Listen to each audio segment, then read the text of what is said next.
हरि ओम सुप्रभातम।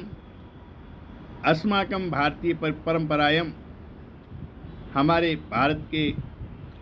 भारतवर्ष के परंपरा में प्रत्येक दिन शुभ और मंगल कारक माना गया है। सर्वेषां स्वस्तिर्भवतु, सर्वेषां शांतिर्भवतु, सर्वेषां पूर्णं भवतु, सर्वेषां मंगलं भवतु। सर्वमंगलमांगल्ये शिवे सर्वार्थसाधिके शरण्ये त्र्यंबके गौरी नारायणी नमस्तुते। ओम पूर्णमदः पूर्णमिदं पूर्णात् पूर्णमुदच्यते पूर्णस्य पूर्णमादाय पूर्णमेवावशिष्यते।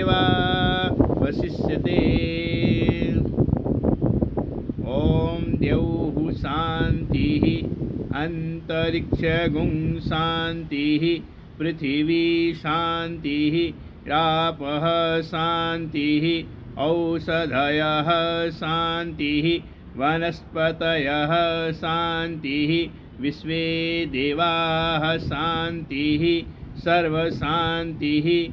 ओम शान्ति शान्ति शान्तिः। सर्वे भवन्तु सुखिनः, सर्वे सन्तु निरामयाः, सर्वे भद्राणि पश्यन्तु, मा कश्चित् दुःखभाग् भवेत्। ओम श्री सूर्यनारायणाय नमः। हरि ओम तत्सत्।